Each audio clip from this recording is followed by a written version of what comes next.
Toxoplasma घुंडी, ये शब्द का अर्थ क्या होता है? टोक्सोप्लाज्मा। टोक्सो एक ग्रीक शब्द है, उसका अर्थ होता है बो। वो एरो और बो में जो बो होती है ना, ऐसे शेप की बो, टोक्सो का अर्थ होता है बो। तो जब ये 1900, हाँ लगभग वैसे ही 1900 साल में जब इस प्रोटोजोआ को माइक्रोस्कोप में जब साइंटिस्ट सब ने देखा तो इस प्रकार की उसकी स्ट्रक्चर थी, इसीलिए उसका नाम टोक्सो रख दिया गया, टोक्सो।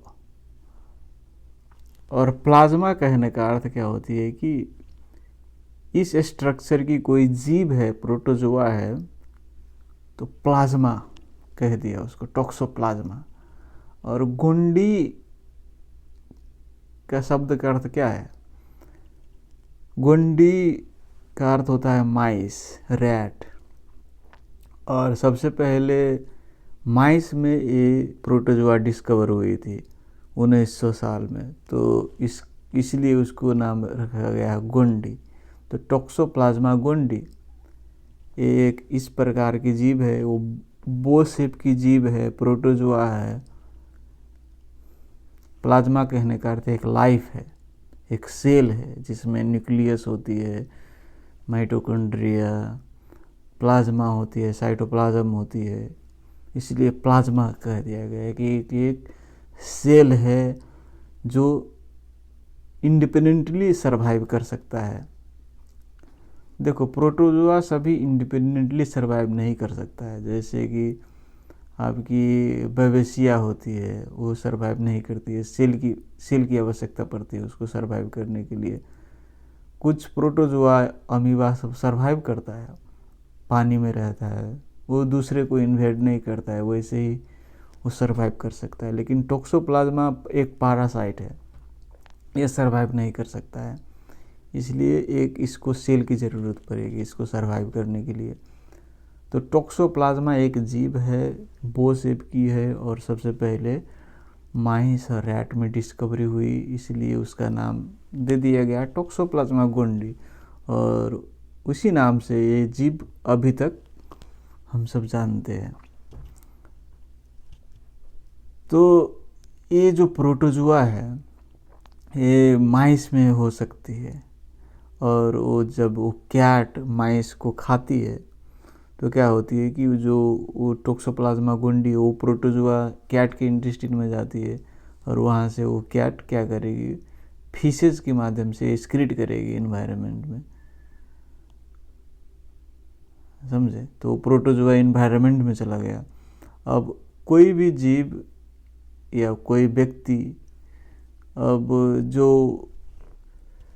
वो कैट फिशेस की कांटेक्ट में आएगा, कोई भी फ्रूट वेजिटेबल्स उसी वाटर से वॉश किया गया हो जिसमें कैट फिशेज है, ये स्पेशली डेवलप्ड नेशन सब में ज़्यादा नहीं होती है क्योंकि वहाँ पर वाटर सैनिटेशन ज़्यादा होती है।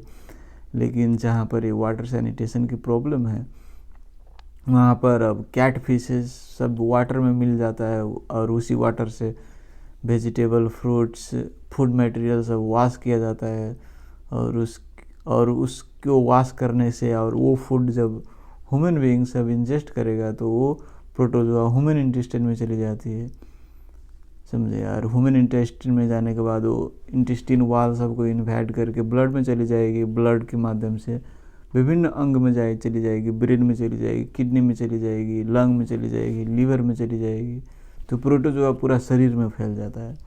लेकिन जब मान लीजिए मेरे शरीर में वो टोक्सोप्लाज्मा प्रोटोजोआ गई और मेरी ब्लड में चली गई, मेरे मस्तिष्क में गई, तो क्या होती है कि हमारी इम्यून सिस्टम अच्छी है और इसको ज़्यादा मल्टीप्लिकेशन नहीं होने देगी।